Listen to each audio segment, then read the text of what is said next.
আসসালামু আলাইকুম। সবাইকে স্বাগত জানাচ্ছি আমার দেশ টপ নিউজে। সঙ্গে আছি তাহমিনা তাসির। শুরুতেই জানিয়ে দিচ্ছি সংবাদ শিরোনাম। ভারত না দেয়ায় বাংলাদেশ থেকেও ভিসা দেয়া হচ্ছে না বললেন নৌ উপদেষ্টা। নোয়াখালীর হাজতখানায় পরিবার নিয়ে দুই আওয়ামী লীগ নেতার বেআইখানা। জঙ্গল সলিমপুরে কম্বাইন্ড অপারেশন চালানো হবে বললেন প্রেস সচিব। ভারতীয় ব্যবসায়ীদের খুশি করে নতুন করে 2 লাখ টন চাল আমদানির অনুমতি বাংলাদেশের। জামায়াত আমির সহ শীর্ষ 7 নেতাকে নিরাপত্তা দেওয়ার নির্দেশ ইসির। নতুন 4 থানা হচ্ছে মহিলা ও শিশু বিষয়ক মন্ত্রণালয়ের নাম বদল। এবার বিস্তারিত। নৌ পরিবহন উপদেষ্টা অবসরপ্রাপ্ত brigadier general M Sakhawat Hossain বলেছেন, ভারত নানা কারণে ভিসা দিচ্ছে না, সেই হিসেবে আমাদের এখান থেকেও বেশি ভিসা দেয়া হচ্ছে না। এগুলো ঠিকঠাক হয়ে যাবে। নতুন সরকারের সময় ডিউরেশনটা আরো ভালো হবে। আজ মঙ্গলবার বিকেলে পঞ্চগড়ের বাংলাবান্ধা স্থলবন্দর পরিদর্শন শেষে গণমাধ্যম কর্মীদের এসব কথা বলেন তিনি। স্থলবন্দর ও ইমিগ্রেশন সম্পর্কে সাখাওয়াত হোসেন বলেন, সারা দেশেই ইমিগ্রেশন দিয়ে যাত্রী যাতায়াত কমেছে। আগে বেনাপোল দিয়ে দৈনিক 1000-এরও বেশি মানুষ যাতায়াত করলেও এখন তা 3 থেকে 400 জনে নেমে এসেছে। সাখাওয়াত হোসেন বলেন, চারদিকে আমাদের উপমহাদেশীয় যে রিলেশন, চীনের সঙ্গে যে রিলেশন, এটা এক এক দেশে এক এক রকম। যে কারণে আমরা যদি পরিকল্পনা করি এখান থেকে রাস্তা বের করে চীনে যাব, সেটা হবে না, কারণ কোনো না কোনো দেশের ওপর দিয়ে যেতে হবে। নৌ উপদেষ্টা বলেন, বাংলাদেশে যেন অতীতের মতো কোনো কর্মকাণ্ড না চলে, সেগুলো থেকে যদি পরিত্রাণ পেতে চান তাহলে হ্যাঁ ভোটে সিল মারতে হবে। আর যদি হ্যাঁ ভোটে সিল না দেই তাহলে এত রক্তের বিনিময়ে আমাদের সামনে যে সুযোগ এসেছে, আমরা সেই সুযোগ হারাবো। আমরা যদি এ ধরনের সংস্কারগুলো না করি তাহলে আগের অবস্থায় ফিরে যাব। এটা অটোমেটিক্যালি হবে। নোয়াখালী চিফ জুডিশিয়াল ম্যাজিস্ট্রেট আদালতের সংবেদনশীল স্থান হাজতখানার ভেতরে পরিবার সহ 2 শীর্ষ আওয়ামী লীগ নেতার বেআইখানা অর্থাৎ বর ও কনের বাবাকে আপ্যায়ন করানোর আয়োজন করা হয়েছে। এই ঘটনার একটি ভিডিও ভাইরাল হয়েছে। সোমবার দুপুরে নারী হাজতখানার ভেতরে দায়িত্বপ্রাপ্ত পুলিশের সহযোগিতায় এই ঘটনা ঘটে। খোঁজ নিয়ে জানা গেছে, কোম্পানীগঞ্জ উপজেলা যুবলীগের সভাপতি ও সাবেক উপজেলা ভাইস চেয়ারম্যান আজম পাশা চৌধুরী রুমেল এবং হাতিয়া পৌর আওয়ামী লীগের সভাপতি ও বঙ্গবন্ধু আইনজীবী সমিতির সাধারণ সম্পাদক অ্যাডভোকেট সাইফ উদ্দিন আহমেদ দীর্ঘদিন হত্যা ও বিস্ফোরক সহ বিভিন্ন মামলার আসামি হয়ে নোয়াখালী জেলা কারাগারে রয়েছেন। সম্প্রতি জেলখানায় 2 নেতার কথাবার্তার পর কোম্পানীগঞ্জের যুবলীগ নেতা আজম পাশা চৌধুরী রুমেলের মেয়ে ফালিহা আজম চৌধুরী অর্থীকে হাতিয়া আওয়ামী লীগ নেতা অ্যাডভোকেট সাইফ উদ্দিন আহমেদের ছেলে সাইম উদ্দিন সাকিবের সঙ্গে বিয়ে দেন। গত 30 ডিসেম্বর পারিবারিকভাবে এই বিয়ে অনুষ্ঠিত হয়। সোমবার 2 নেতাকে মামলায় হাজিরা করার জন্য আদালতে নিলে পুলিশের উপস্থিতিতে তাদের পরিবারের সদস্যরা হাজতখানার মধ্যে বেআইখানার আয়োজন করেন। এ সময় নারী আসামিদের জন্য সংরক্ষিত ওই হাজতে আজম পাশা রুমেলের স্ত্রী খোদেজা আক্তার সুমি, মেয়ে ফালিহা আজম চৌধুরী অর্থী এবং অ্যাডভোকেট সাইফ উদ্দিন আহমেদের ছেলে সাইম উদ্দিন সাকিব সহ আরও এক যুবক উপস্থিত ছিলেন। হাজতখানার ঘটনাটি জানার পর আজম পাশা চৌধুরীর স্ত্রী খোদেজা আক্তার সুমি এবং অ্যাডভোকেট সাইফ উদ্দিন আহমেদের ছেলে সাইম উদ্দিন সাকিবকে বারবার ফোন দিলেও তারা রিসিভ করেননি। পরে খুদে বার্তা পাঠালেও তারা এরও কোনো উত্তর দেননি। আদালত সূত্রে জানা গেছে, আজম পাশা চৌধুরী রুমেলের বিরুদ্ধে কোম্পানীগঞ্জের ইসলামী ছাত্র শিবিরের 7 কর্মীকে গুলি করে হত্যা সহ বিভিন্ন থানায় আরও একাধিক থানায় মামলা রয়েছে। অন্যদিকে অ্যাডভোকেট সাইফ উদ্দিন আহমেদের বিরুদ্ধে হাতিয়া, চরজব্বর ও কবিরহাট থানায় বিস্ফোরক সহ 5টি মামলা রয়েছে। এ বিষয়ে অতিরিক্ত পুলিশ সুপার আবু তৈয়ব মোহাম্মদ আরিফ হোসেন বলেন, আদালতের সুরক্ষিত স্থানে আসামি ছাড়া কারো যাওয়ার সুযোগ নেই। এ ধরনের ঘটনা ঘটে থাকলে তা গুরুতর অন্যায়। তদন্ত করে এ বিষয়ে বিধি অনুযায়ী ব্যবস্থা নেওয়া হবে। জঙ্গল সলিমপুরে অভিযানে গিয়ে র্যাবের এক কর্মকর্তা নিহতের ঘটনায় কম্বাইন্ড অপারেশন চালানো হবে বলে জানিয়েছেন প্রধান উপদেষ্টার প্রেস সচিব শফিকুল আলম।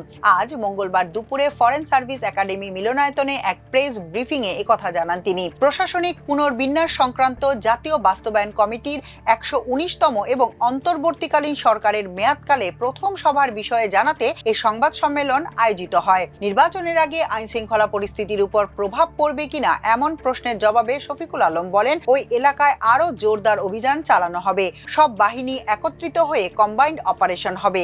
যারা এটার সঙ্গে জড়িত ছিলেন, যত ক্ষমতাবানই হন না কেন, প্রত্যেককে গ্রেফতার করা হবে।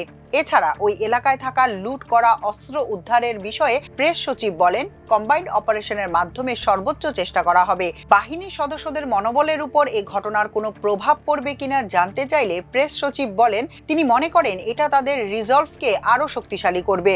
গতকাল সোমবার চট্টগ্রামের সীতাকুণ্ড উপজেলার দুর্গম অঞ্চল জঙ্গল সলিমপুরে অভিযানে গিয়ে সশস্ত্র এক সন্ত্রাসীকে গ্রেফতার করে ফেরার পথে হামলার মুখে পড়েন র্যাব সদস্যরা। সন্ত্রাসীদের গুলিতে নিহত হন র্যাব কর্মকর্তা মোহাম্মদ মোতালেব। এ ঘটনার পর ওই এলাকায় পুলিশ, র্যাব ও সেনাবাহিনীর সদস্যরা যৌথ অভিযান চালায়। এদিকে র্যাবের মহাপরিচালক AKM শহীদুর রহমান বলেন, জঙ্গল সলিমপুর একটি সন্ত্রাসীদের আড্ডাখানায় পরিণত হয়েছে।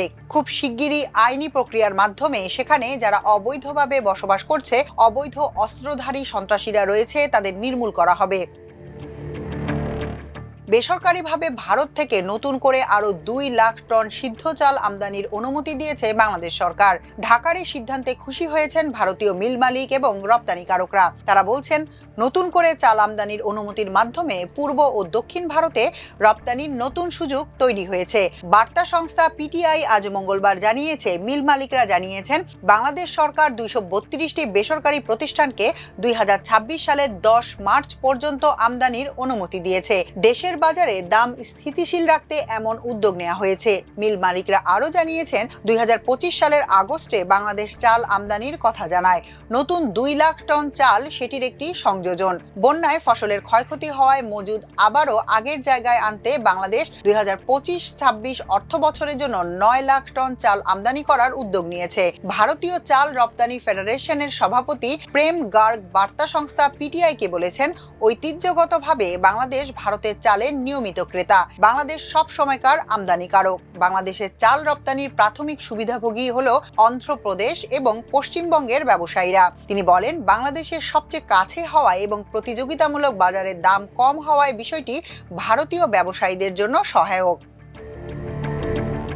আসন্ন ত্রয়োদশ জাতীয় সংসদ নির্বাচন ও গণভোট উপলক্ষে বাংলাদেশ জামায়াতে ইসলামীর আমির ডাক্তার শফিকুর রহমান সহ দলটির শীর্ষ 7 নেতাকে উপযুক্ত নিরাপত্তা ব্যবস্থা নিশ্চিত করতে স্বরাষ্ট্র মন্ত্রণালয়কে নির্দেশ দিয়েছে নির্বাচন কমিশন। সম্প্রতি ইসির উপসচিব মোহাম্মদ মনির হোসেনের সই করা এ সংক্রান্ত একটি চিঠি স্বরাষ্ট্র মন্ত্রণালয়ের জননিরাপত্তা বিভাগের সিনিয়র সচিবকে পাঠানো হয়েছে।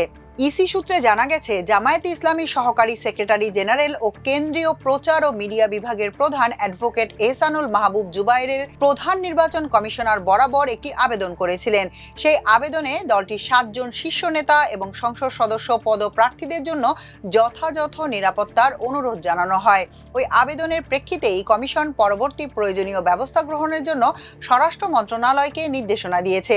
ইসির নির্দেশনা অনুযায়ী জামায়াতের যে 7 নেতা বিশেষ নিরাপত্তা পাচ্ছেন তারা হলেন দলটির আমির ডাক্তার শফিকুর রহমান, নায়েবে আমির ডাক্তার সৈয়দ আব্দুল্লাহ মোহাম্মদ তাহের, নায়েবে আমির ATM Azharul Islam, secretary general অধ্যাপক মিয়া গোলাম পরওয়ার, নায়েবে আমির অধ্যাপক মুজিবুর রহমান, সহকারী secretary general doctor Hamidur Rahman Azad এবং সহকারী সেক্রেটারি জেনারেল মাওলানা রফিকুল ইসলাম খান। মহিলা ও শিশু বিষয়ক মন্ত্রণালয়ের নাম পরিবর্তন করার প্রস্তাব অনুমোদন করেছে প্রশাসনিক পুনর্বিন্যাস সংক্রান্ত জাতীয় বাস্তবায়ন কমিটি। মঙ্গলবার প্রধান উপদেষ্টা অধ্যাপক মোহাম্মদ ইউনুসের সভাপতিত্বে তার বাসভবন যমুনায় নিকারের 119তম সভা অনুষ্ঠিত হয়। এটি অন্তর্বর্তী সরকারের মেয়াদকালে নিকারের প্রথম সভা। সভায় প্রশাসনিক পুনর্বিন্যাস সংক্রান্ত মোট 11টি প্রস্তাব অনুমোদিত হয়। সভা শেষে প্রধান উপদেষ্টার প্রেস উইং থেকে এই তথ্য জানানো হয়। সভায় মহিলা ও শিশু বিষয়ক মন্ত্রণালয়ের নাম পরিবর্তন করে নারী ও শিশু মন্ত্রণালয় করার প্রস্তাব সভায় অনুমোদিত হয়। তবে এই মন্ত্রণালয়ের ইংরেজি নাম অপরিবর্তিত থাকবে। এছাড়া দেশে 4টি নতুন থানা স্থাপনের প্রস্তাব অনুমোদন করেছে নিকার। নতুন থানাগুলো হলো গাজীপুর জেলার পূর্বাচল উত্তর, নারায়ণগঞ্জ জেলার পূর্বাচল দক্ষিণ ও কক্সবাজার জেলার মাতারবাড়ি। এছাড়া নরসিংদী জেলার রায়পুরাকে ভেঙে একটি নতুন থানা স্থাপনের প্রস্তাব অনুমোদিত হয়েছে। এখনকার মতো এ পর্যন্তই। সবাই ভালো থাকুন, সুস্থ থাকুন আমার দেশের সঙ্গে। চ্যানেলটি ভালো লাগলে সাবস্ক্রাইব করুন। আল্লাহ হাফেজ।